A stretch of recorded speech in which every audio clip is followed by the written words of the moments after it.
hablábamos de los tiempos de búsqueda, los tiempos de retardo o rotacional, los tiempos de transferencia, y llegábamos a la conclusión de que no todos los, de acuerdo a su marca, de acuerdo a su tecnología, son iguales, ¿sí? Cada uno tiene sus características y sus particularidades para los cuales nosotros deberíamos tener en cuenta estos tiempos a la hora de adquirirlos. Siempre estamos hablando de un solo disco, en este caso de los parámetros de rendimiento. Pero pasamos a la tecnología RAID, que nos habla de un arreglo redundante de discos independientes. Esto vendría a ser RAID, Redundant Array of Independent Disk, un conjunto de varios discos que son independientes entre sí, pero que trabajan en forma uniforme como si fuera un solo volumen. Haciendo un poquito de historia, este RAID no era un arreglo redundante de discos independientes, sino que la I significaba discos inexpensive, es decir, discos baratos. ¿Cómo surge esto? En una época, no es la de ahora, porque en la actualidad es mucho más posible, en una época los discos eran un bien muy preciado en cuanto al costo económico que tenían. Los discos eran muy caros y no cualquiera podía acceder a tener un disco, y sobre todo discos grandes. Entonces, a medida que fue pasando el tiempo, la necesidad de almacenar información era mayor y el costo de los discos era muy alto, por lo que a alguien se le ocurrió decir, bueno, ¿y si yo tengo varios discos pequeños de distintas computadoras que me quedaron y los pongo todos juntos? Supongamos en términos generales, tengo 10 discos de 10 gigas. Puedo armar un disco de 100. Comprar un disco de 100 era muy costoso, pero muy costoso, es decir, no es una cosa de lo que cuesta ahora, sino que era realmente casi imposible para un ciudadano común y muy costoso para una empresa.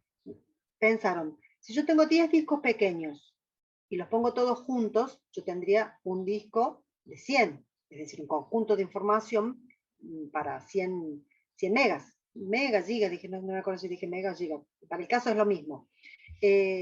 Entonces, juntar esos discos baratos implicaba tener una mayor posibilidad de almacenamiento, manejándolos a todos esos discos como si fuera un arreglo, como si fuera un vector de varios discos que conforman una sola unidad lógica. A eso le llamábamos volumen.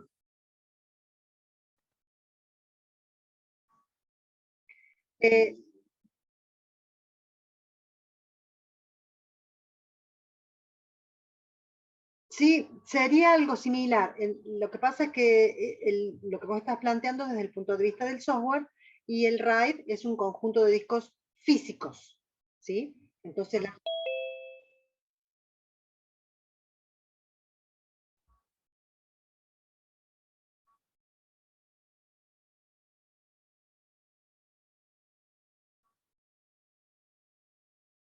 claro, en el NAS sería algo así como la posibilidad de tener varias disqueteras, o sea, sí, varios dispositivos de disco que vos vas poniendo uno detrás de otro y los podés sacar o extraer o colocar de acuerdo a la necesidad de uso. En el RAID tenemos todos los discos ya armados como una tecnología interna, digamos, no es algo, o sea, sería lo mismo que vos planteás, no tecnológicamente, pero sí conceptualmente. Conceptualmente sería lo mismo. Nada más que el RAID surge hace muchos años atrás, pero como un conjunto de discos con varios, o sea, un disco arriba de otro, con sus brazos lectores cada uno de sus discos, y armados tecnológicamente como una sola unidad. No podemos estar sacando y poniendo discos porque ese RAID digamos, está armado de esa forma, para 5, para 10, para 15, y tenías que tener todos los discos cubiertos, y eso es como como decimos, como un gabinete que va dentro de otro, y eso ya no se puede tocar más. Lo que vos estás planteando es algo así como ¿Profe? algo más móvil, ¿sí? Que puede ir cambiando de un dispositivo a otro. El NAS sería algo más nuevo, más novedoso. Si ¿Profe? quién, Andrés, Sí, yo. sí, El NAS es la tecnología del servidor que te deja mantener los discos conectados o sea, la transferencia de datos a través de los discos a internet, digamos. Es una tecnología de servidor que claro, por los eso les discos que digo que es más, contiene aplica RAID para redundancia de datos y paridad de discos para discos exactamente, más íntegros, es digamos. más orientado al software, ¿sí? Es más orientado al software. Digamos que la tecnología físicamente está orientada a la posibilidad de hacer almacenamiento y transferencia de datos de servidores. ¿Mm? Solamente el software, la tecnología que se utiliza por debajo sería el RAID. ¿Mm? De todas formas, está bien el planteo que me hacía, no me acuerdo quién fue el que me preguntó porque Andrés lo aclaró, pero no sé si, ¿quién fue, quién fue el que no lo escuché? ¿Gino? ¿Gino fuiste? Ah, Jesús. Jesús fue el que lo planteó. Claro, la combinación de RAID es más física, más tecnológica, más, perdón, más de hardware. En cambio, el NAS es usar el RAID para una función o una aplicación de almacenamiento. Pero está bien la relación que están haciendo. ¿Mm? Bien, entonces les decía que esta I de independientes, que ahora se utiliza, ahora, bueno, hace varios años ya, se utiliza como discos independientes, en un primer momento, en los primeros años, la I significaba inexpensive de discos económicos. ¿Mm? Por eso juntaban discos pequeños, que eran más baratos, para lograr mayor volumen a la hora de tener mayor capacidad de almacenamiento. Bien, ¿qué otra característica podemos hablar de la tecnología RAID? Lo que se busca es mejorar el rendimiento de la computadora en general. ¿Cómo hacemos para aumentar el rendimiento con más discos? Los discos están en paralelos, es decir, yo cuando accedo a uno de los discos, puedo acceder a otros al mismo tiempo. ¿Por qué? Porque tengo lectores en cada uno de los discos que poseo. Por lo tanto, puedo hacer distintas lecturas en forma paralela. Accedo a mayor cantidad de información en el mismo tiempo. Ahí estamos mejorando el rendimiento. Recuerden que si nosotros tenemos en un solo disco un tiempo de búsqueda, un tiempo de acceso, un tiempo de transferencia, cada búsqueda, cada transferencia se va sumando a la anterior. En el caso de los RAID, tenemos todos esos tiempos de búsqueda, de transferencias, al mismo tiempo ejecutando. Accedo a diferentes datos de acuerdo al disco que voy a necesitar. Conjunto de varios discos físicos, ¿sí? Físicamente son varios discos, pero nosotros, nuestra percepción como usuario, es una unidad, única unidad lógica. ¿Mm? Los datos se van a distribuir entre los distintos discos. La idea de RAID es guardar información, diferentes informaciones en los distintos discos. No duplicar en todos los discos la misma información, sino que un archivo, por ejemplo, podría estar guardado una parte, una porción en cada uno de los diferentes discos. Para la búsqueda de ese archivo y la lectura completa, debería acceder a todos los discos también, puede ser grabadas. Bueno, la característica fundamental de RAID es la redundancia. Esta redundancia implica que yo voy a tener duplicado los datos, o por lo menos algún método que me permita tener guardado información en uno y en otro disco para la recuperación de datos en caso de fallos. ¿Sí? Un disco falla por algún motivo, se daña, no está funcionando correctamente, yo puedo tener la misma información en otros discos. Eso me da la posibilidad de que tenga la disponibilidad de los datos en cualquier momento. Recuerden que en esta situación actual, la información es dinero. ¿Sí? Si yo tengo algún tipo de información que no la puedo acceder por algún motivo, por un disco dañado, yo estoy perdiendo dinero. La no disponibilidad de esos datos implica que un usuario no pueda usar un servicio, y el hecho de que no pueda usar ese servicio, ese usuario, ¿qué va a hacer? Me va a hacer un reclamo, ese usuario no me va a recomendar con otros para que compre ese servicio, y es más, voy a perder a ese usuario como cliente. Por lo tanto, yo necesito en ciertas organizaciones donde la información es crítica, tener la información disponible las 24 horas del día, los 365 días del año. Y no puede haber fallos de un disco donde le diga, espérame 3 horas que en 3 horas lo arreglo, o espérame 10 horas que en 10 horas lo arreglo. ¿Sí? Hay organizaciones que no pueden esperar ni 5 minutos que falle algún tipo de servicio. Entonces, esa redundancia implica que yo voy a tener duplicación de los datos. Ya vamos a ver que esa redundancia va a implicar, obviamente, en un costo extra. Bien, entonces, la tecnología RAID reemplaza un gran disco de gran capacidad por varios discos físicos más pequeños. El rendimiento, como les hablé recién, mejora cuando el acceso es simultáneo a los datos en los diferentes discos. Vamos a ir a las tecnologías RAID existentes en la actualidad. Son 7 niveles, se les llama niveles.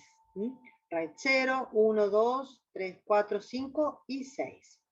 RAID 0 es el más particular porque habla de una característica que es la no redundancia o sin redundancia, siendo que RAID implica redundancia. RAID, la R es de redundant. Entonces redundancia es la característica fundamental de los RAID, mientras que el RAID 0 es el único que no tiene redundancia. Volviendo a los temas de los niveles, al tema de los niveles, les aclaro que tenemos 6 niveles que fueron las distintas tecnologías de RAID que se desarrollaron. El RAID 2 y el RAID 4 son tecnologías RAID que no se están usando ni se están comercializando en la actualidad. Hace varios años que surgieron cuando se fueron desarrollando, pero a medida que fueron analizándose, fueron reemplazados por una tecnología posterior mejor. Fueron surgiendo el RAID 0, el RAID 1, 2, 3, 4, y el 2 fue reemplazado por el 3 y el 4 fue reemplazado por el 5. Por lo tanto, el 2 y el 4 existen como tecnología de patente, pero no se están desarrollando comercialmente porque no tienen ninguna ventaja, ya que los posteriores fueron mejorando su enfoque y su tecnología. Así que cuando nosotros analicemos los niveles de RAID, el RAID 2 y el RAID 4, vamos a decir que son no comerciales y punto. Con eso ya vamos a dejar aclarado que no lo vamos a analizar. Bien, vamos a empezar con el RAID 0. Son distintas características que tienen estos niveles de RAID. Como les dije, el RAID 0 es el que carece de redundancia. El único nivel de RAID que no debería llamarse RAID, pero que algunos de los conceptos de RAID los cumple, por eso es que se lo puso dentro de estos niveles. Carece de redundancia, es decir, la información no está duplicada. Lo único que se utiliza es un disco o cada disco dividido en bandas o bloques físicos o sectores. Yo a cada disco lo voy a separar en sectores o bandas, que se le llama, y voy a guardar la información en los distintos discos. Los datos se van a distribuir en todos los discos, es decir, cuando yo guarde un archivo, supongamos, voy a guardar una porción del archivo en un disco, otra porción en otro archivo del disco, que serían en cada una de las bandas que tengo definido en los distintos discos. Las bandas van a ser todas iguales, es decir que la primera banda del primer disco, la primera banda del segundo disco, la primera banda del tercer disco, y así la cantidad de discos que tenga disponibles en este conjunto que va a ser un solo volumen. Los datos se van a distribuir entre todos los discos. Yo cuando grabo, voy a grabar en distintos discos una parte del archivo. Y cuando leo, voy a leer distintas partes del archivo en los distintos discos. Eso trae como consecuencia que yo pueda atender peticiones en paralelo, porque, por ejemplo, si yo quiero una porción de un archivo, lo busco en una banda de un disco, y puedo al mismo tiempo estar buscando en otra banda de otro disco otro archivo. Eso redunda en una mejor performance o rendimiento del sistema, ¿sí? Atendiendo solicitudes mucho más rápido que si tuviera un solo disco. Mejora el tiempo de espera en las solicitudes de la cola, porque nosotros vamos haciendo solicitudes de distintos usuarios de distintas aplicaciones. Esas solicitudes van a una cola de espera. Son distintos procesos que van esperando ser atendidos. A medida que nosotros vamos accediendo a esos datos, ¿sí? Si tenemos distintas peticiones y distintos discos para ir accediendo, podemos simultáneamente estar accediendo en un disco y en otro y trayendo la información para ser procesada mucho más rápido que si tuviera que esperar que termine la primera solicitud y pasar a hacer la segunda. Eso implica un nivel de rendimiento performance mucho mayor. Por eso es que se utiliza el RAID a nivel 0, aunque no tengo la ventaja de la duplicación de datos. Obviamente en el RAID 0 yo no puedo recuperar información perdida, no puedo lograr esto de la disponibilidad de los datos en todo momento, porque si un disco me falla, por más que tenga mayor velocidad de acceso, mayor tiempo de lectura, no tengo el dato, el disco falló, no tengo forma de recuperarlo, ¿sí? Pero las demás ventajas que tiene un RAID las cumple, por lo tanto, se utiliza el RAID 0 como un nivel válido, no el mejor obviamente, pero todo va a depender de qué tipo de necesidad tenga de la información, ¿sí? ¿Alguien quiso hablar o fue un error en que se activó el micrófono? Una de las chicas ahí escuché la voz, pero no sé si fue una pregunta o se le escapó el audio. Bueno, sigo. Supongamos que tenemos 3 discos, cada disco va a estar separado en bandas o sectores, ¿sí? Y cada banda va a tener un número diferente de acuerdo a dónde está ubicado, en qué disco está ubicado. Entonces yo puedo ir grabando en bandas, banda 0, banda 1, 2, 3, 4, 5, 6, 7, 8. Fíjense que tengo 3 discos físicos, 3 bandas por disco, pero ninguna de las bandas se repite, ¿sí? La banda 0 está aquí. Si falla el disco 1 y este sector, esta banda, esta información no la puedo recuperar. Está bien, no perdí toda la información porque el archivo fue guardado en la banda 0, en la banda 1 y en la banda 2, supongamos. ¿Sí? Entonces tengo la información de la banda 1 y de la banda 2 disponible, o sea que el archivo completo no está, pero una parte del archivo está. Entonces, no perdí todo, pero una parte no está disponible porque este disco no funciona, tiene un fallo. Así que el tema de la redundancia en este caso no funciona. Bueno, tenemos bandas y así sucesivamente la cantidad de bandas que cubran la capacidad total del disco. Vamos Profe, a... una duda. Sí, dale. Si falla la banda 0, ¿falla la banda 3, 6, 9 o es indistinto? ¿Cómo No, sería eso? supongamos que el disco completo, eso va a depender de la falla. ¿sí? Puede fallar el disco completo, es decir, yo no puedo acceder a nada que está en el disco, o puede ser que un sector esté fallado, esté defectuoso, y justo me afecte a la banda cero, y lo demás sí, funciona perfectamente. ¿Mm? Ha pasado de que ustedes encuentran en un aviso de hardware que diga, el sector tal está corrompido. ¿Sí? Ese sector, esa partecita del disco puede tener una falla a la cual no puedo acceder el dato que estaba, lo perdí, pero otras partes del disco están intactas.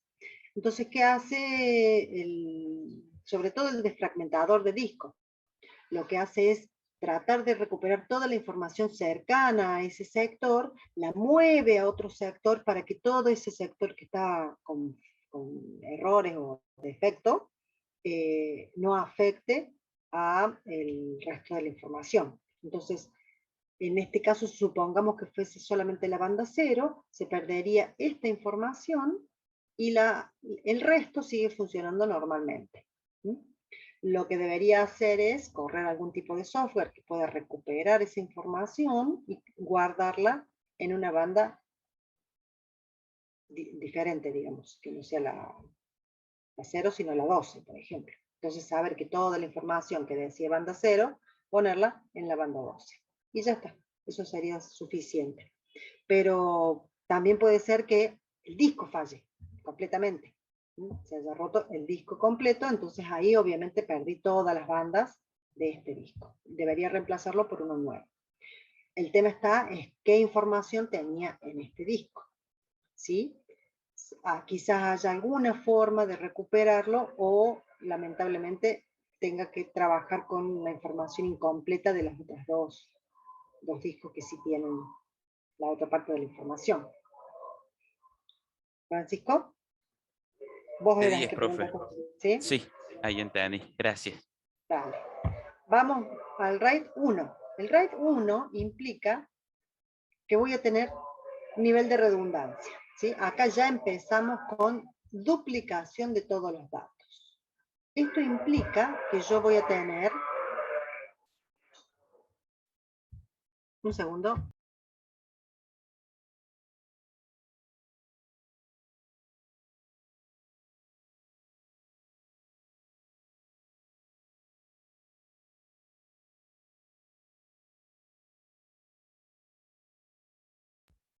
Ahí está.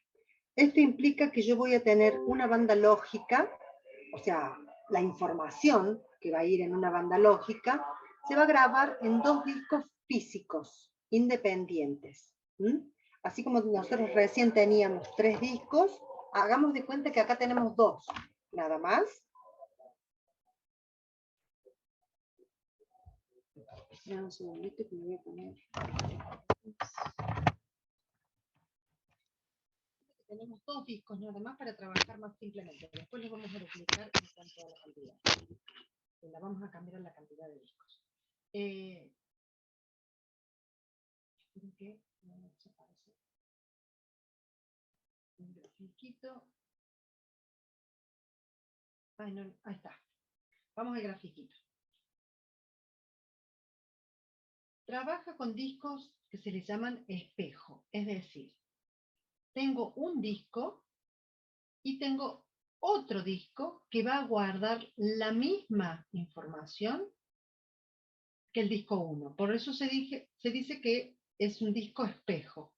La banda 0 graba información, la banda 0 del segundo disco graba la misma información. Y así voy duplicando todas las bandas o información que se guarda en las bandas de cada uno de los discos.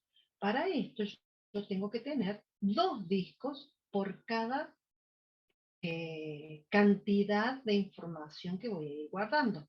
Imagínense que yo tengo que guardar en este disco de 10 gigas, 10 gigas de información, por lo tanto voy a necesitar 20 gigas en total. 10 para este disco, 10 para este otro disco, que va a guardar la misma información. Va a estar repetida, va a estar redundante, duplicada.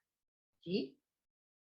Eso implica que el costo va a ser muy alto, porque yo voy a tener, grabando en 2 discos físicos independientes, la misma información. Implica que la solicitud de lectura la puede atender cualquiera de los 2 discos. Eso está bueno. ¿Por qué? Yo leo en un disco, leo en un disco, y si ese disco está ocupado atendiendo otra solicitud, puedo ir al otro disco a hacer la misma lectura porque tengo la misma información. Eso está bueno.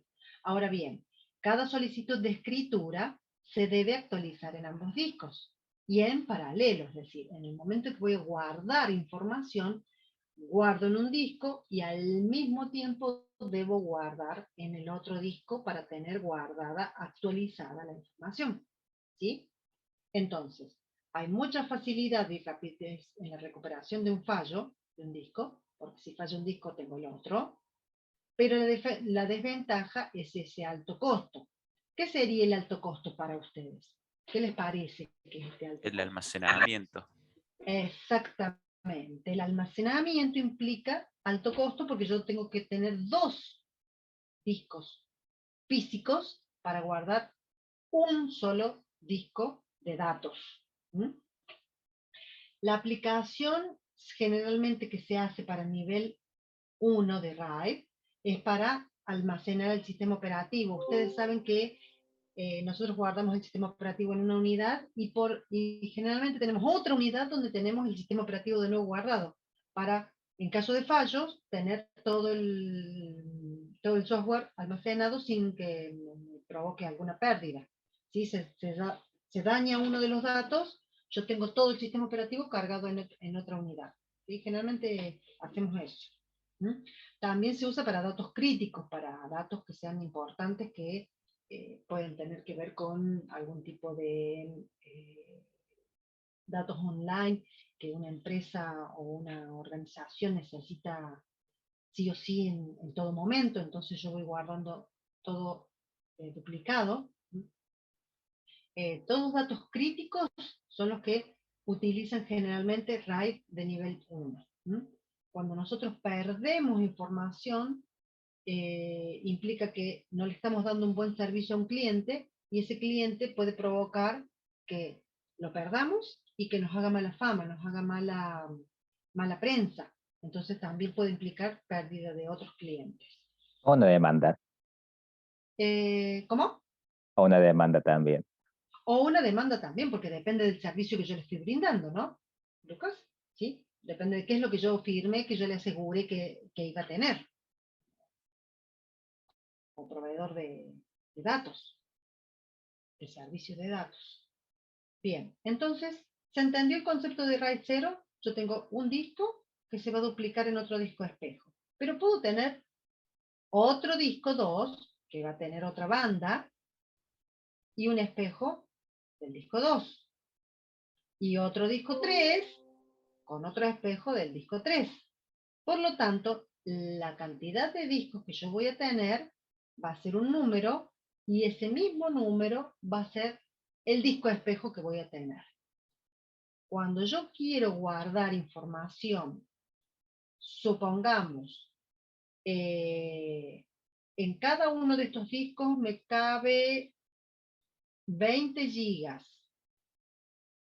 ¿Cuánta información voy a poder guardar en total?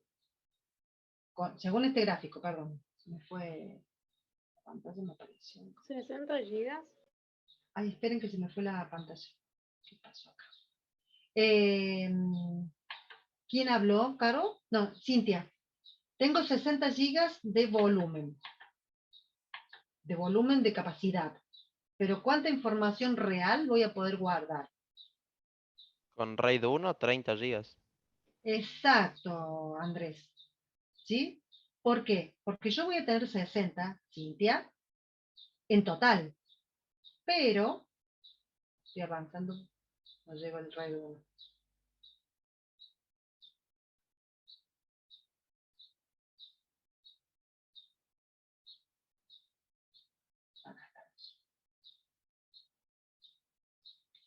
Yo tengo 60 en los 6 discos, pero solo puedo guardar 30, que es la mitad, porque la otra mitad va a estar duplicada la información, o sea que voy a tener lo mismo guardado. ¿Sí, Cintia? Sí, profe. Entonces, siempre que nosotros necesitemos guardar una cierta cantidad de información, de datos, en un disco de tipo RAID, vamos a necesitar el doble para almacenarlo. El doble, ¿sí? Porque acá la banda 0 se duplica aquí, la banda 1 se duplica aquí. Entonces, cuando yo leo, guardo la banda 1, perdón, cuando yo grabo, guardo en la banda 1 y guardo en la banda 1, en el disco 2 y en el espejo del disco 2, y cuando voy a leer, puedo leer en cualquiera de los dos. Esa es la ventaja. Tengo mayor velocidad para el acceso en lectura, porque puedo leer en un disco, en una banda, o en otro disco, en la misma banda. Ahora bien, cuando quiero grabar, se hace mucho más lento, porque tengo que grabar en ambos discos. ¿Sí? Supongamos que alguno de los discos falla. Supongamos que o el disco 1, 2 o 3, o el espejo 1, 2 o 3 fallan. Yo tengo la información guardada en el otro. Imagínense que en el disco espejo 2 tengo una falla de grabación, es decir, no está grabando este disco. Me está dando un error donde yo puedo leer, pero no estoy pudiendo grabar. Algo pasa. Solamente se está grabando en el disco 2 original. Entonces, yo no voy a detener el proceso, voy a seguir grabando, voy a seguir ejecutando, voy a seguir leyendo, pero este disco no está grabando actualizada la información, porque tengo información vieja y los últimos datos que se grabaron en el disco 2 no se grabaron en el disco espejo 2. Por lo tanto, voy a tener que correr algún tipo de software para solucionar ese incidente que se le llama, esa situación problemática. Voy a solucionar ese incidente corriendo un software que permita que sincronice el disco 2 con el disco espejo 2. ¿Sí? En algún momento yo voy a tener que solucionar. En el momento que lo necesito, no hay problema, porque yo leo de uno de los dos discos. Pero yo tengo que solucionar esos incidentes, no puedo dejarlo pasar mucho tiempo, porque puede que en algún momento me falle el disco 2, y ya al tener el espejo fallado y el disco 2 fallado, va a provocar la pérdida de la información. En cambio, si yo tengo un espejo, sigo trabajando normalmente, el usuario no se entera que me falló el disco, porque no debe enterarse, esto se soluciona puertas adentro, y yo tengo que corregir ese error que me produjo el disco espejo 2. Luego que lo sincronizo, coloco la misma información, continúo trabajando normalmente. ¿Sí? Esos incidentes, esos accidentes o eventos que provocan alguna falla deben ser solucionados a tiempo.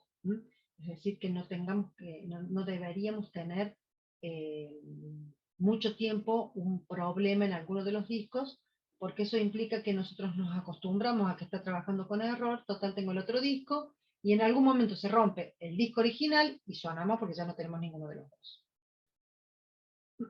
Bien. Si se actualizan los datos en la banda 4, se debe actualizar simultáneamente el disco espejo. Bueno, eso es lo que ya venimos diciendo.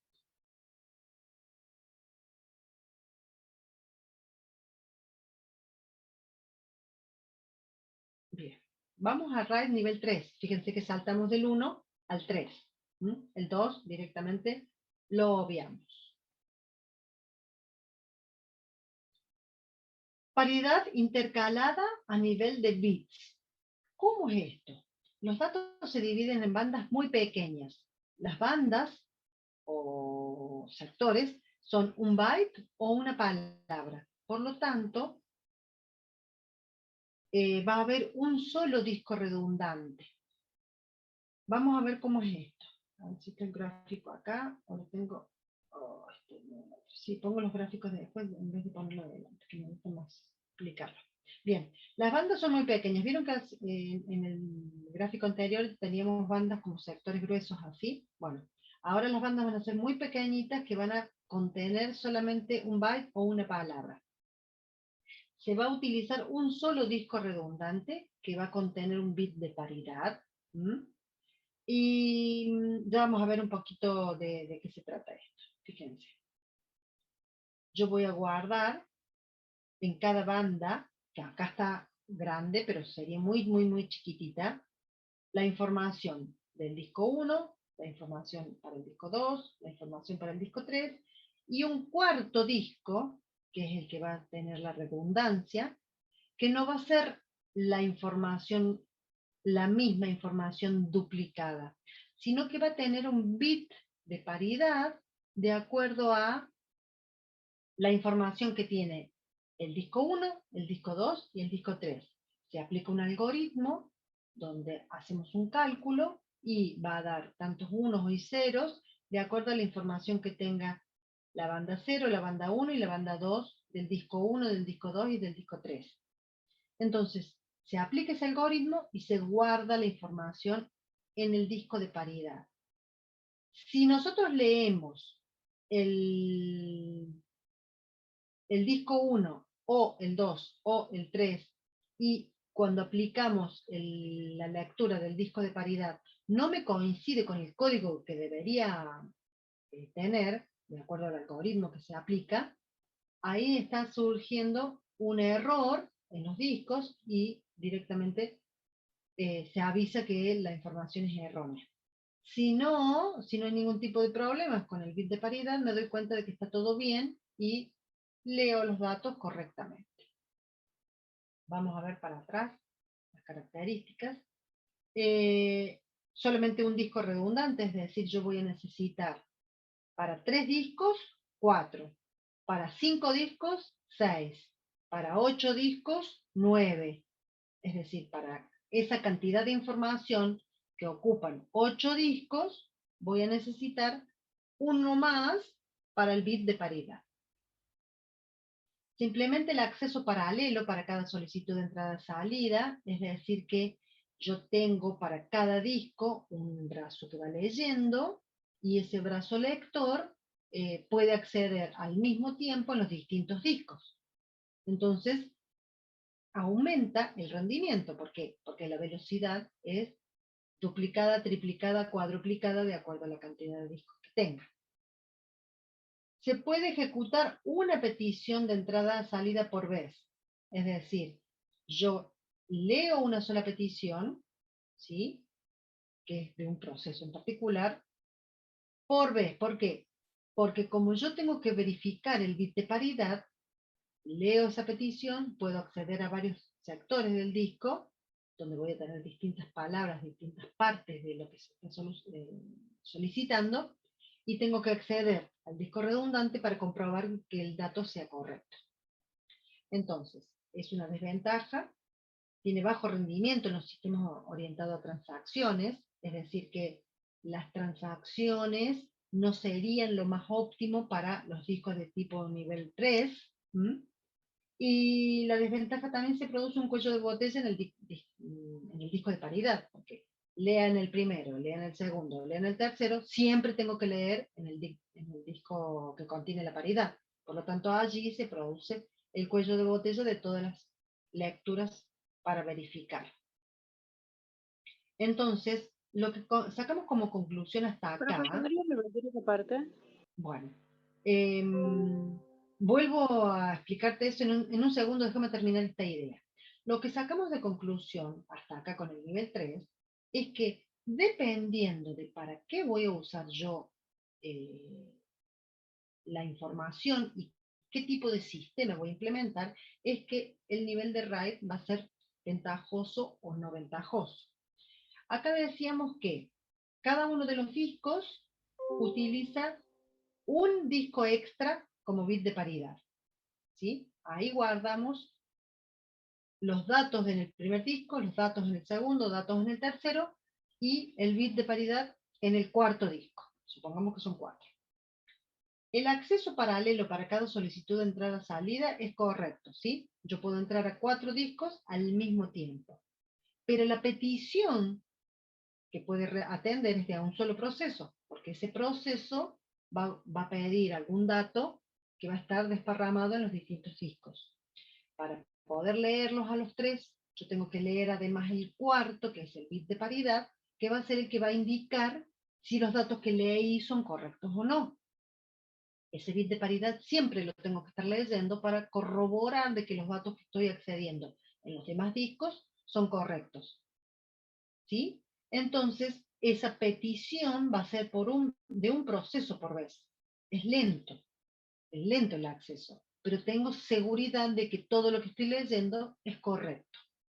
Entonces se dice que es un sistema o una tecnología al nivel 3 de bajo rendimiento para los sistemas orientados a las transacciones. ¿Sí? Quizás las transacciones las entiendan ustedes como, por ejemplo, cuando yo tengo que guardar datos bancarios, ¿sí? Débitos, créditos, compras, ventas, en las cuentas bancarias, son todas transacciones que se van haciendo muchísimas en un poco tiempo de distintos usuarios. En cambio, si yo tengo, por ejemplo, datos que no sean transaccionales, sino que sean de cálculos o de búsquedas de información para corroborar ciertos datos, sirva más este nivel 3. Por eso el cuello de botella siempre se va a dar en el disco de paridad, que es en el que yo tengo que verificar que ese dato que leí de la banda 1, la banda 2, la banda 3, de todos los discos anteriores, esté correcto con respecto al bit de paridad. Y ahí es donde se hace lento el acceso. ¿Cintia, se quedó claro? No sé si fue Cintia la que me preguntó, creo que sí, ¿no? Sí, mejor. Mejor, pero no del todo. Sí. A ver, vamos a ver. ¿Qué sería lo que no se entiende? Para que yo te trate de aclarar, porque para mí está claro, pero quizá para mí y a vos no te cerró la idea. Yo guardo distintos datos, mejor dicho, una misma información que está compuesta por partecitas, y esas partecitas las voy guardando en los distintos discos. Recordá que las bandas ya no son bandas de partes de un archivo, sino son bytes o palabras. ¿Mm? El byte o palabra implica un carácter o una palabra de 3 o 4 caracteres. O sea, no es lo mismo que una parte de un archivo. Entonces esas bandas son muy pequeñas. Esas bandas muy pequeñas implican que yo voy a tener quizás una palabra completa de un archivo, imaginémonos un archivo de texto. Voy a tener una palabra grande dividida en 3 partes, en 3 sílabas. Entonces, cuando yo guardo en el cuarto archivo, voy a guardar el bit de paridad de esa palabra que fue guardada. Las 2 primeras letras en el primero, las 2 segundas letras en el segundo, las 3 segundas letras, terceras letras en el tercer disco. Cuando armo la palabra, corroboro que coincide con el código de paridad que se guardó en el cuarto disco. ¿Sí? Para esas palabras, guardarlas y leerlas, y luego verificar que sean correctas, no está orientado para transacciones. La verdad que no, porque las transacciones tienen que ser online, ya, en el momento, rápido. Entonces, pueden utilizarse para otro tipo de sistemas que no sean los transaccionales, sino, por ejemplo, sistemas para cálculos, donde yo le doy información de un dato de una variable, y después el sistema solamente hace cálculos. ¿Mm? En ese caso podría ser mucho más interesante usar un RAID 3. Muy bien, gracias, bro. Dale. Bien, vamos a bit de paridad.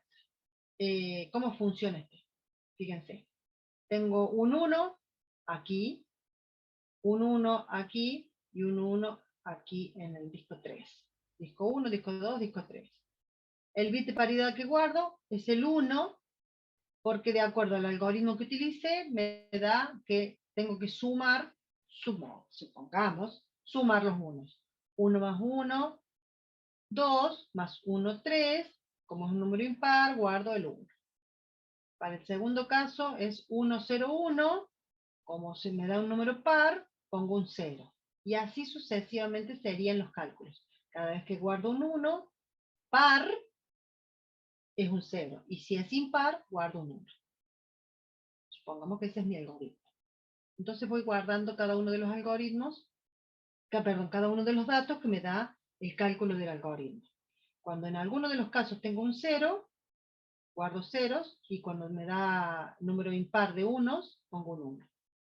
Cuando yo leo estos datos, leo el 1, leo el otro 1, leo el otro 1, sé que como resultado me tiene que dar un 1 en el bit de paridad.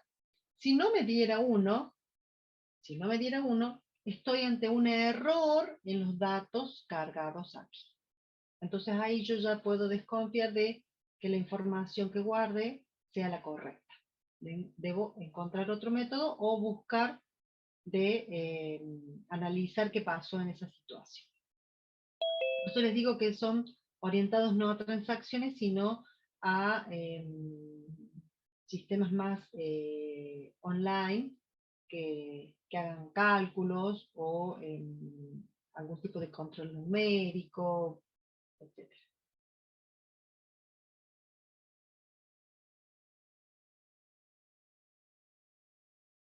Bien, dado un conjunto de 3 discos, ¿cuántos discos extras? Ya lo hablamos, pero por las dudas, ¿cuántos discos extras voy a necesitar entonces para un RAID 3? 4. Claro, si yo tuviera 5 discos de datos, 6. Siempre es uno bien, más. siempre uno más. Siempre uno más. ¿Mm? Perfecto. ¿Se pueden recuperar los datos si se daña el disco 1? O el 2 o el 3, cualquiera. Pero uno solo. ¿Se podría? ¿Qué les parece a ustedes? Y en teoría sí, con el disco de paridad podríamos saber Exacto. cuál es el faltante. Claro, porque con el disco de paridad, ¿qué aplicaríamos? Un algoritmo inverso que me dé como incógnita la información del disco 1. Si yo sé que el resultado va a ser un 1 o un 0, de acuerdo al algoritmo que yo aplique, aplico el algoritmo inverso y calculo cuál es el valor del disco 1, teniendo el disco 2, disco 3 y el bit de paridad. ¿Sí? Acá yo lo uso como control. Verifico esto más esto más esto, supongamos que es una suma, ¿no? Esto más esto más esto, me da el disco de paridad. Ahora bien, si yo ya no tengo el primer disco porque falló, tengo el disco resultante y los dos operadores del disco 2 y el disco 3. Entonces yo pongo como incógnita el disco 1 y saco el resultado del valor que debería tener el disco, los datos del disco 1. Bien. Vamos al RAID nivel 5. Este cambia de nuevo el enfoque. Ya utiliza bandas grandes. Se calcula la paridad entre las bandas de todos los discos. Las bandas de paridad se van a distribuir entre todos los discos. Es decir, en vez de tener un disco de paridad, yo voy a tener la paridad distribuida en todos los discos que posea. Por lo tanto, eso elimina los posibles cuellos de botellas en un único disco de paridad. Entonces, al distribuir la paridad en todos los discos, no tengo un solo disco para la paridad, que todas las lecturas se van a hacer en ese disco sí o sí, sino que voy a tener distribuidos en todos los discos. Eso elimina ese cuello de botella y distribuye esa paridad para que mejore ¿qué? La performance. Porque nosotros recordemos que estamos leyendo el primer disco, o el segundo, o el tercero, y el último. El primero, el segundo, el tercero, y el último. En cambio acá, quizás podemos leer la paridad en el mismo disco o en otro del que estoy accediendo y no necesito acceder a todos. Bien, para un conjunto de n discos, la banda de paridad está sobre un disco diferente para las n primeras bandas, y así sucesivamente. Vamos a ver en el grafiquito. Bien, tengo banda 0, banda 1, banda 2, banda 3, y en el disco 5 voy a poner el bit de paridad de acuerdo a las 4 bandas que grabé. ¿Sí? Luego, por ejemplo, la banda 4, la banda 5, la banda 6 y la banda 7 en el disco 5, y en el disco 4 grabo el bit de paridad de las bandas 4 a la 7. ¿Sí? El bit de paridad de la 0 a la 3 estaba en el disco 5, en el disco 4 está el bit de paridad de las bandas 4 a la 7. En el disco 3 voy a tener el bit de paridad de las bandas 8 a la 11, y en el disco 2 voy a tener el bit de paridad de las bandas 12 a la 15. Esto soluciona el problema que me provocaba en el RAID 3 tener todos los bits de paridad en un solo disco. Si me fallaba el disco de bit de paridad, ¿qué pasaba? Perdía toda la redundancia, perdía toda la situación de decir es o no es correcta la información que tengo en los demás discos. ¿Por qué? Porque el bit de paridad estaba todo en un solo disco. Acá, al tener el bit de paridad distribuido en los distintos discos, implica que una falla de un disco haga de que yo pueda recuperar fácilmente los otros valores, porque fíjense, si falla el disco 5, supongamos, yo tengo la banda 0, 1, 2 y 3 completas, las tengo sin ningún error. Compro un disco nuevo, reemplazo el disco 5, calculo el bit de paridad y lo grabo, ya está. Para la banda 7, que no la tengo porque también se perdió el disco, tengo el bit de paridad, que calculando la banda 4, 5 y 6 más el bit de paridad, yo puedo recuperar la banda 7. Para la banda 11 tengo lo mismo, tengo la banda 10, 9 y 8, y tengo el bit de paridad para poder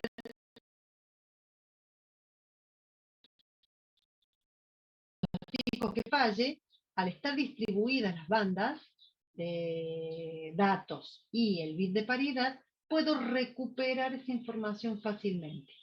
En el caso del RAID 3, vamos a ver un poquito con el RAID 3,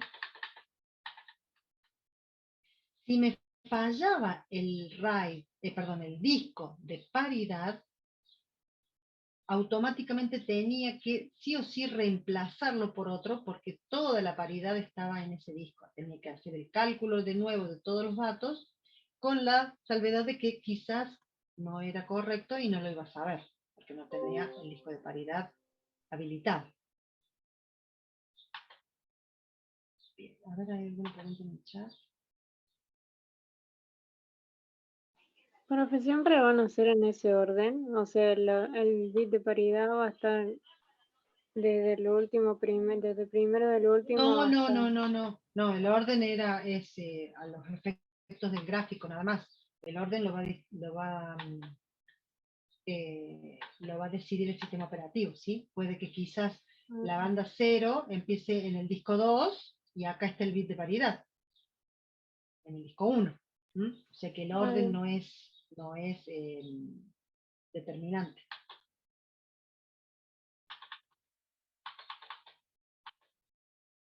Bien, y así sucesivamente todas las bandas con los bits de paridad en distintos lugares. O sea que en todos los discos, alguna de las bandas va a contener bits de paridad y no datos reales. La paridad distribuida intercalada a nivel de bloques.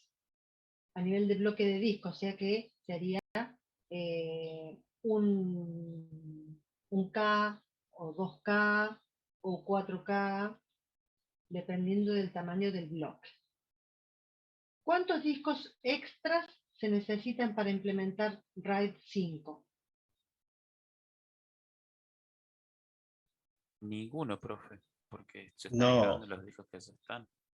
uno más, porque los bits de paridad crean como otro bloque, otro disco, por así decirlo. Exactamente, sería a simple vista ninguno, porque no tenemos ningún disco extra que se vea. Pero si analizamos que hay un sector o un bloque de información de paridad,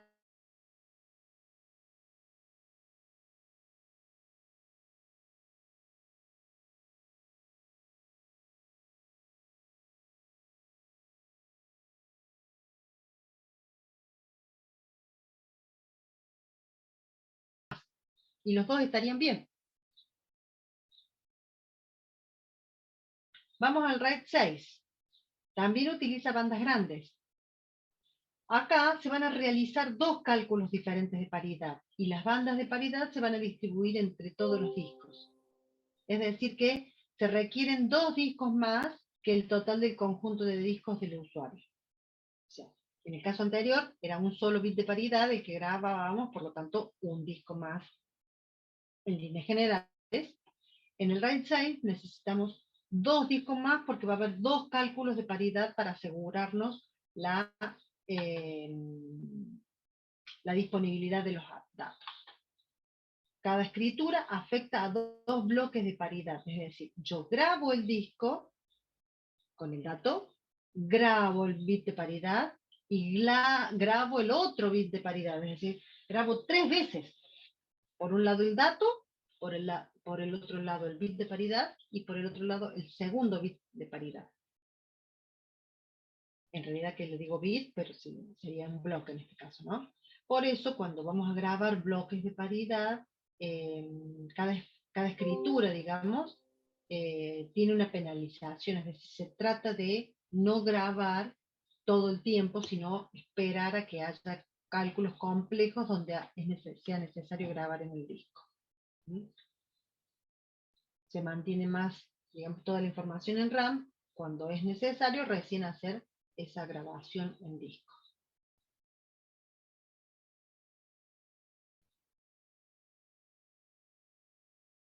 Tenemos el nivel RAID, ¿sí? Acá tenemos banda 0, banda 1, banda 2, banda 3, paridad 0,3, redundancia 0,3. Banda 4, banda 5, banda 6. Paridad 4,7, redundancia 4,7 y la banda 7 en el último disco. O sea que los bits de paridad y de redundancia se distribuyen entre todos los discos, como en el caso anterior del 5. Nada más que en vez de tener uno solo, tenemos dos de paridad. ¿Mm?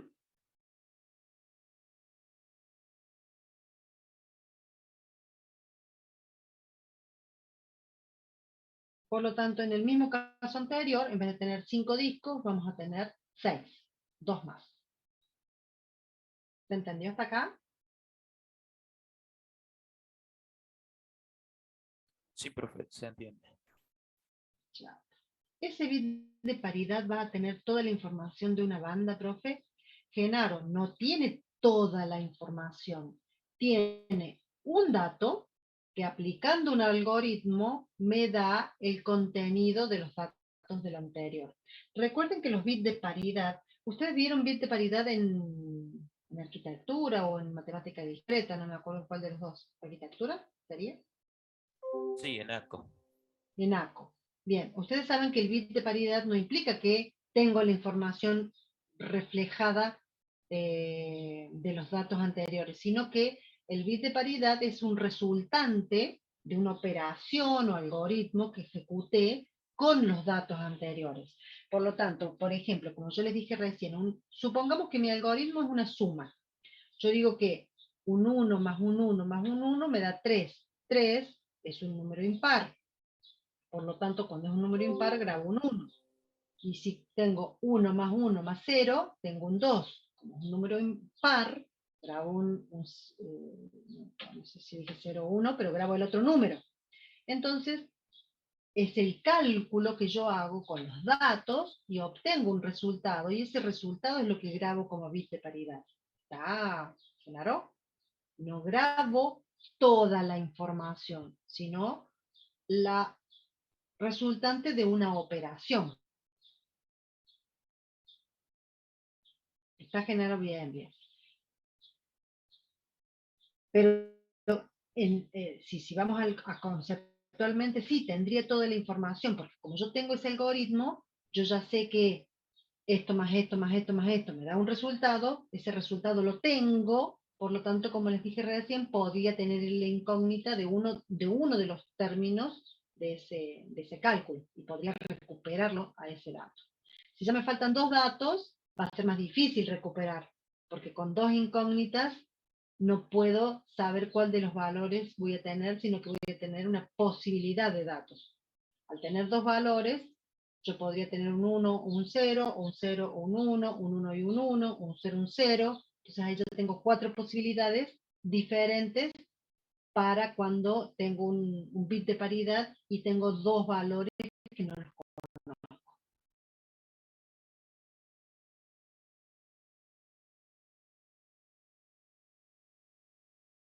Bien, la paridad doble, distribuida e intercalada es el RAID de nivel 6. ¿Cuántos discos extras? Habíamos dicho acá. 2 más que el 2 total. más, claro, 2 más. Bien. Vamos a hacer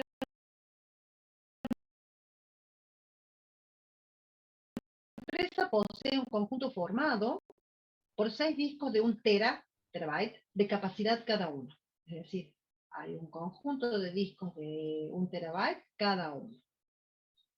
¿Qué capacidad real de almacenamiento tendrá si se implementa? RAID 0. Capacidad de almacenamiento. Si yo tengo RAID 0. Esa es la pregunta. Los 6 terabytes. Los 6 terabytes serían si yo utilizo RAID 0. Muy bien. Si utilizo, bueno, la pregunta, ¿es tolerante a fallos el RAID 0? ¿Puede fallarme alguno de los discos y funciona correctamente el sistema? No, porque no tenemos ninguna forma de recuperar los datos. Exactamente. Entonces no es tolerante a fallos. ¿Qué tengo ventaja? Ventaja de velocidad, de acceso, de rendimiento del sistema, pero no la tolerancia a fallos con el RAID 0. Bien, ¿alguien quería hablar? Me pareció escuchar la voz de una chica que iba a decir algo. No sé si quizás quiso decir lo mismo que Francisco. Que Franco, perdón. Franco. Bueno, vamos al siguiente. Con RAID 1. Tendría 3 teras. Muy bien. ¿Cómo se llama el RAID 1?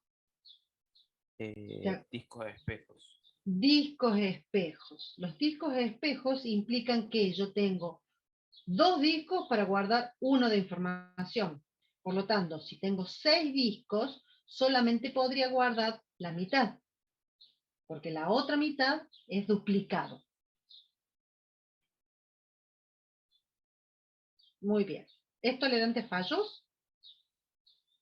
Sí, porque tiene como el backup que sería el disco El backup, espejo. exactamente. Bien. Vamos al RAID 3. El RAID 3, ¿qué Sería decía? 5 teras porque tiene un disco de respaldo Muy para bien, los 5 discos. terabytes es lo que puedo almacenar en ese RAID 3. Porque el último disco era el que tenía el bit de paridad, que provocaba un cuello de botella, pero me daba la redundancia necesaria para cualquier tipo de fallo. El RAID 5, ¿cuántos teras puede almacenar? También 5 teras, profe. También, bien Francisco, 5 teras también, con la diferencia de que no tenemos un disco de paridad, sino que la paridad estaba distribuida en cada uno de los discos. ¿Sí? Un poquito acá, otro poquito acá. ¿Mm? Y con el RAID 6, ¿cuánto puedo almacenar? 4 teras porque utilizaría 2 discos de más. Exacto. 2 discos más para la redundancia. Es decir, también está distribuido entre todos, pero reduzco la cantidad de almacenamiento en cada uno de los discos porque también guardo el bit de paridad. Así que este resumen lo tienen que tener muy claro porque hay varias preguntas en los exámenes de este tipo.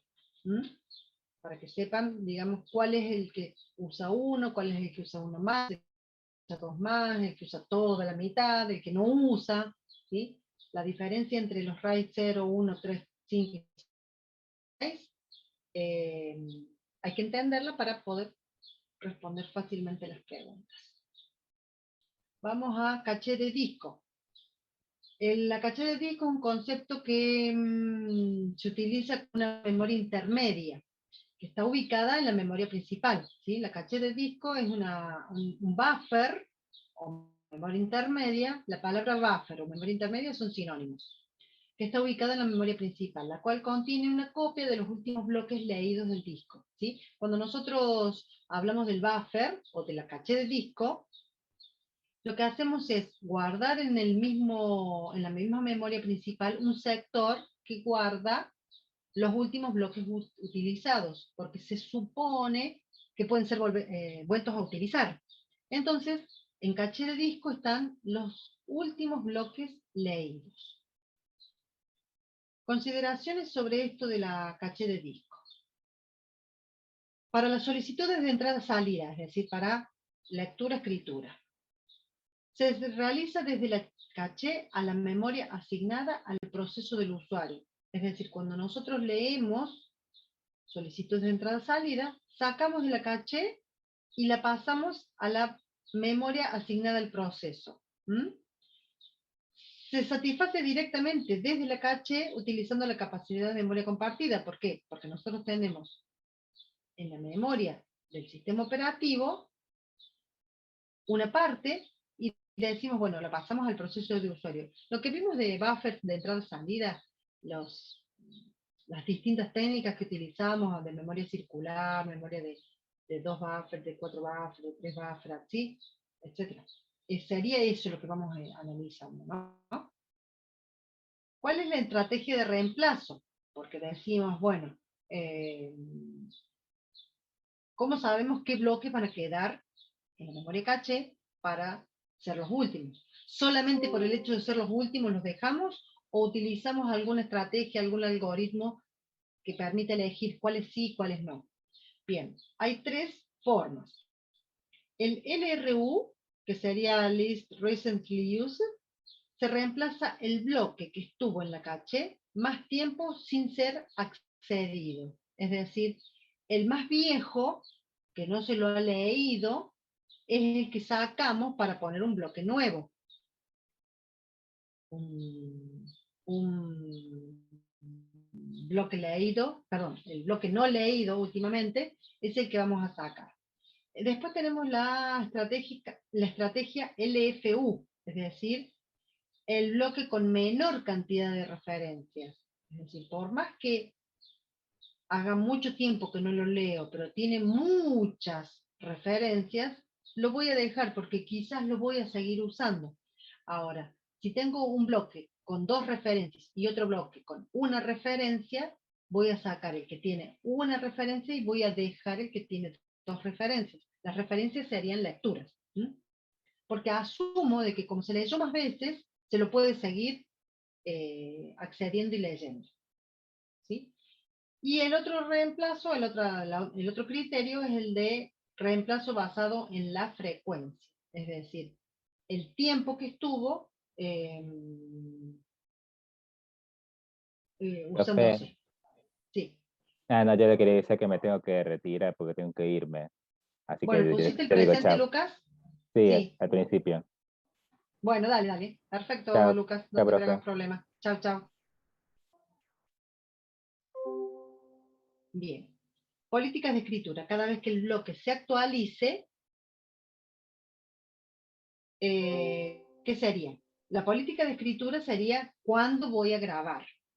Yo tengo la información en el bloque en la caché de disco, pero la caché de disco, ¿qué es? Es una memoria volátil. Por lo tanto, ¿cuándo voy a guardar esa información en el disco? ¿Cada vez que el bloque se modifique o solamente cuando yo voy a reemplazar el bloque? ¿Se entiende en esto? Entonces, yo puedo guardar esa información de la caché en el disco cada vez que ese bloque de la caché sea modificado. Implica que cada vez que lo modifique, lo voy grabando en disco. O la otra opción es, grabo en la caché, actualizo en la caché, y cuando ese bloque de la caché lo tenga que reemplazar por otro nuevo, ahí recién guardo ese bloque en el disco.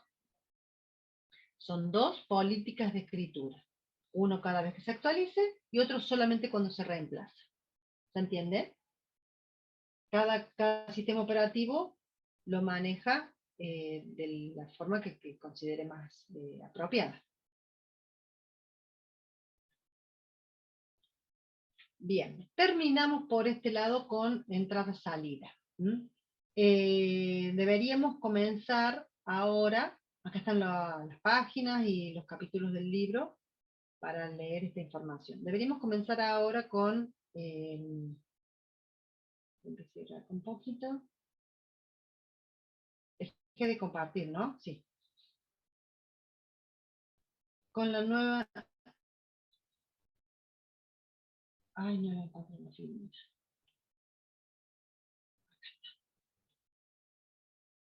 La filmina de la unidad número 6. La unidad número 6 es la unidad de seguridad. Vamos a ver aunque sea un poquito para avanzar. Yo no quiero perder tiempo con ustedes que siempre estamos atrasados, ¿sí? La unidad 6 es seguridad. Es una unidad bastante simple y sencilla, así que vamos a avanzar más rápido. En la unidad de seguridad, lo primero que vamos a analizar es cuáles son las amenazas a la seguridad y cuáles son los tipos de amenazas que existen. Los elementos de un sistema informático, que es la protección y cómo se da esa protección con el control de acceso orientado al usuario o a los datos, que son los intrusos, las técnicas de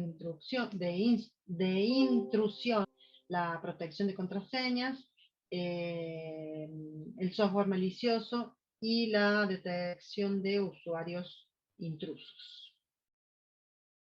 Bien, hay 4 requisitos que son aplicados a la seguridad de las computadoras y las redes. ¿Sí? Cuando hablamos de computadoras y redes, estamos hablando de un sistema informático. Uno es el secreto, otro es la integridad, otro es la disponibilidad y otro es la autenticidad. Cuando hablamos de secreto también podemos encontrarlo como confidencialidad. ¿Qué significa secreto o confidencialidad? Que la información solo debe ser accedida por partes autorizadas, es decir, yo puedo acceder a información a la cual estoy autorizada a acceder. Alguien que no está autorizado no debería poder acceder a esa información. A eso se le llama confidencialidad o secreto de la información. Cuando hablamos de integridad, que también es un requisito que debe cumplir cualquier sistema de computadoras y redes para decir que es un sistema seguro, la integridad, que significa que los elementos solo puedan ser modificados por personal o por partes que son autorizadas, así como podía ser accedido, leído por parte autorizada, que sean también modificados por partes autorizadas. Yo puedo modificar solo si soy el usuario que tiene permisos para modificar. Si no tengo permisos, no debería poder cambiar algo de esa información. A eso se le llama integridad. Confidencialidad para el acceso, integridad para la modificación.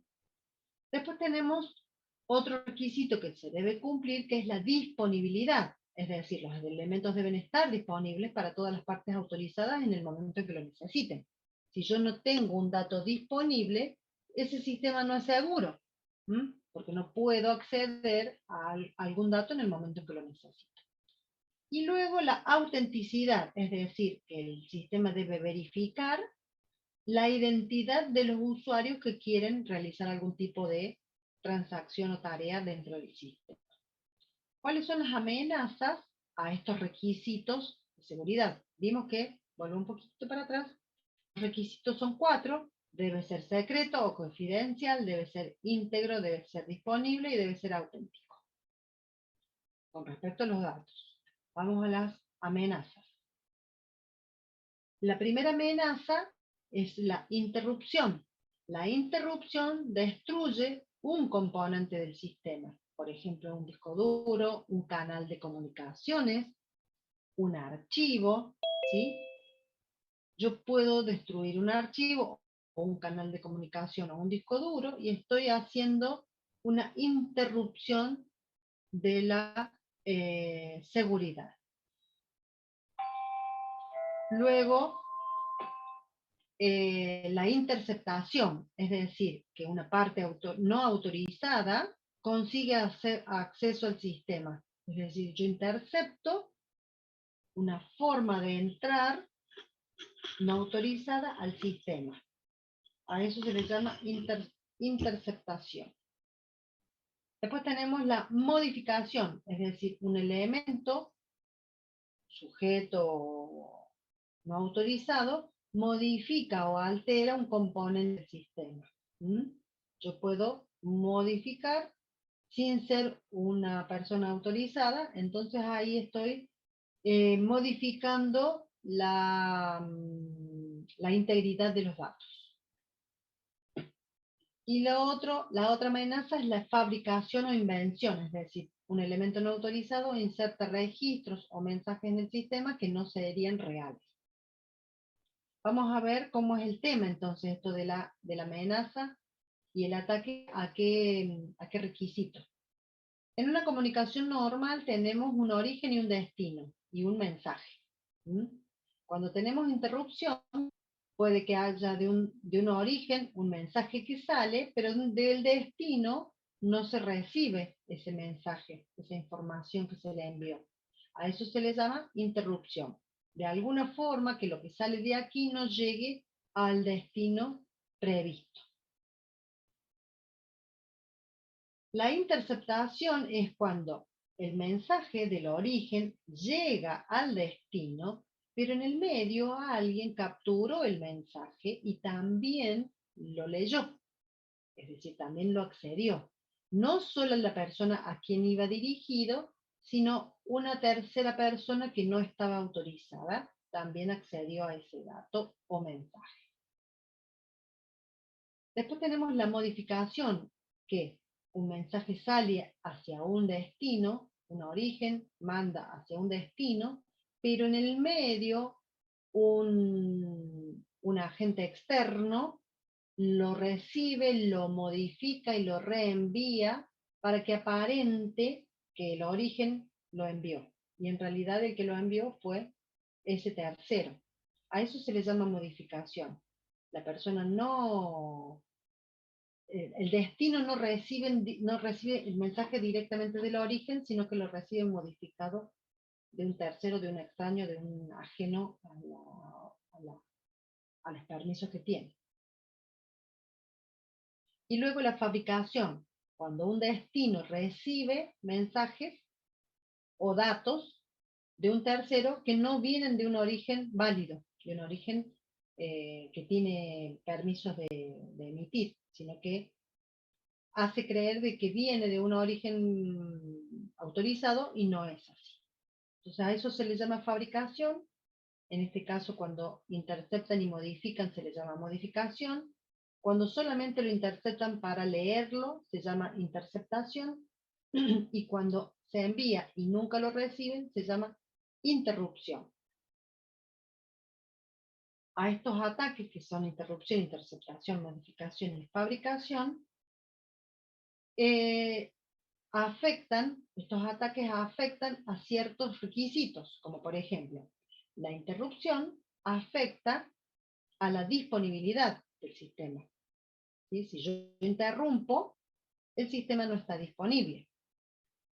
Si yo intercepto, el sistema no es secreto. O sea, estoy afectando a la confidencialidad o secreto. Si yo modifico, estoy afectando la integridad. Y si yo fabrico, estoy afectando a la autenticidad, que son los requisitos, los 4 requisitos que planteo en un sistema de seguridad.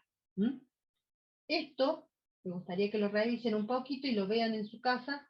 Yo hoy me tengo que ir 5 minutitos antes porque no tengo quien me retire a mi nena del colegio y ya acaba de salir y hasta que yo llegue me va a estar esperando como media hora en su colegio. Así que les voy a dejar 5 minutitos antes.